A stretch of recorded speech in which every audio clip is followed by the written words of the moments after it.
नमस्कार, आप देख रहे हैं क्लीन न्यूज यूपी और मैं हूं आपके साथ नेहा परिहार। वक्त हो चला है उत्तर प्रदेश की कुछ खास खबरों का। सभी खबरों से अपडेटेड रहने के लिए वीडियो को अंत तक जरूर देखें।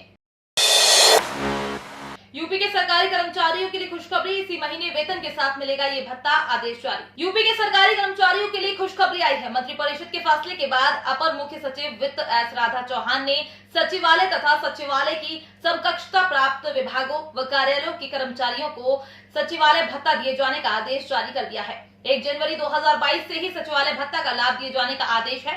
1 अप्रैल 2020 से 31 दिसंबर 2021 की अवधि के लिए भत्ते का कोई अवशेष नहीं दिया जाएगा।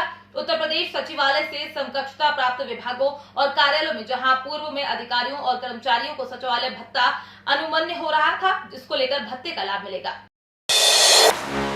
कहीं भी छिप जाओ, लादेन की तरह ढूंढ कर मारेंगे। सीएम योगी ने देवबंद में एटीएस ट्रेनिंग सेंटर का शिलान्यास किया।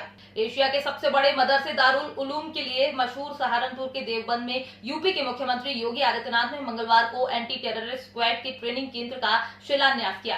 देवबंद में रैली को संबोधित करते हुए आदित्यनाथ ने कहा कि पिछली सरकार दंगे कराती थी और उनकी सरकार दंगे न हो, इसलिए एटीएस केंद्र बना रही है। ट्रेनिंग केंद्र का शिलान्यास करते हुए सीएम योगी ने कहा, पहले की सरकार आतंकवादियों के मुकदमे वापस लेती थी। हम आतंकवादियों को ठोकने के लिए एटीएस का सेंटर बना रहे हैं, उनको ठिकाने लगाने के लिए सेंटर बनाए जा रहे हैं। अगर देश के खिलाफ साजिश करोगे, हमारे नागरिकों की सुरक्षा के लिए खतरा बनोगे, तो हमारे कमांडो तुम्हें कहीं से भी ढूंढ कर ओसामा बिन लादेन की तरह काम तमाम कर देंगे, इसलिए ये सेंटर यहाँ पर है। बढ़ते कोरोना के मामलों को देखते हुए यूपी सरकार ने नई गाइडलाइन जारी की। कल से लागू होंगे ये नियम। पूरे देश में कोरोना की रफ्तार दिन प्रतिदिन तेज होती जा रही है। लगातार मामलों में बढ़ोतरी देखकर राज्य भी नई नई पाबंदियों की ओर बढ़ रहे हैं। इसी क्रम में उत्तर प्रदेश के मुख्यमंत्री योगी आदित्यनाथ भी मंगलवार शाम को लखनऊ में टीम 9 के साथ एक हाई लेवल मीटिंग की, जिसमें राज्य में फिलहाल वीकेंड लॉकडाउन नहीं लगाने का फैसला किया गया है। हालांकि कोरोना नियंत्रण को लेकर कुछ नए नियम लागू होंगे, जिसे लेकर शासन आदेश जारी किया जाएगा। बता दें कि नए नियम 6 जनवरी से लागू होंगे। आपको बता दें कि यूपी में मंगलवार को कोविड के 992 नए मामले सामने आए, जबकि पिछले दिन के मुकाबले ये 42% ज्यादा रहे। योगी आदित्यनाथ के ट्वीट पर अखिलेश यादव ने कसा तंज, तो यूपी बीजेपी चीफ ने मुलायम सिंह यादव का नाम लेकर किया पलटवार। उत्तर प्रदेश विधानसभा चुनाव के नजदीक आते ही राजनीतिक दल एक दूसरे पर निशाना साधने में पीछे नहीं है। इसके साथ ही वार पलटवार का दौर भी शुरू हो गया है। यूपी सीएम योगी आदित्यनाथ ने ट्वीट किया तो सपा प्रमुख अखिलेश यादव ने उस पर तंज कसा, जिसको लेकर यूपी बीजेपी अध्यक्ष स्वतंत्र देव सिंह ने सपा संरक्षक मुलायम सिंह यादव का नाम लेते हुए पलटवार किया। दरअसल सीएम योगी ने ट्वीट किया था कि जो कार्य करेगा उसका सम्मान मिलेगा, जिस पर अखिलेश ने तंज कसते हुए लिखा था कि अब समझ में आया भाजपा के अपमानित होने के कारण। यूपी में नाइट कर्फ्यू का समय बढ़ा, सीएम योगी ने अधिकारियों को दिए ये सख्त निर्देश। उत्तर प्रदेश में योगी आदित्यनाथ सरकार ने मंगलवार को देर रात बैठक में फैसला लेते हुए 6 जनवरी से 14 जनवरी तक कक्षा 10 तक के सभी स्कूलों को बंद कर दिया है। राज्य में सक्रिय कोविड मामलों की संख्या 3000 का आंकड़ा पार कर गई है। गुरुवार से रात के कर्फ्यू का समय भी 2 घंटे बढ़ा दिया गया है। रात का कर्फ्यू अब रात 10 बजे से सुबह 6 बजे तक होगा। सरकार के प्रवक्ता के अनुसार किसी भी जिले में जहां सक्रिय मामलों की संख्या 1000 पार कर जाती है, वहां अतिरिक्त प्रबंध भी लगाए जाएंगे।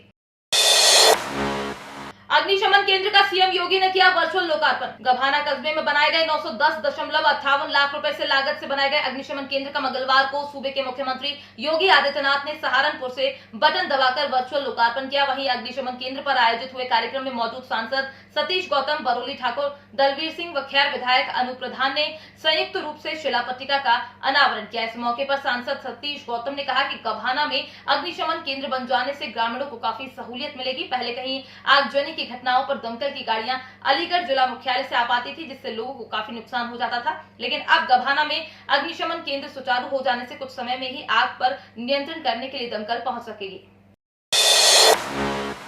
यूपी इलेक्शन 2022 से पहले माफिया गैंगस्टर्स के हौसले कुचलने यूपी में परमानेंट तैनात हुआ योगी आदित्यनाथ का बड़ा बुलडोजर। उत्तर प्रदेश के जिलों में लागू हुई इस गैंगस्टर नियमावली 2021 को लेकर जिलों के डीएम ने आदेश जारी कर दिए हैं। नियमावली में कई महत्वपूर्ण बदलाव किए गए हैं। कुछ जिलों में यूपी विधानसभा चुनाव को लेकर पुलिस विभाग की मीटिंग्स भी होना शुरू हो गई है। इसके बारे में यूपी के अपराध जगत और अंडरवर्ल्ड से जुड़े शातिर अपराधियों में खौफ का माहौल बनना शुरू हो गया है। अब धारा 376 डी यानी गैंगरेप 302, 395, 396 और धारा 397 के अंतर्गत आने वाले अपराधों में तुरंत गैंगस्टर एक्ट लगाया जा सकेगा।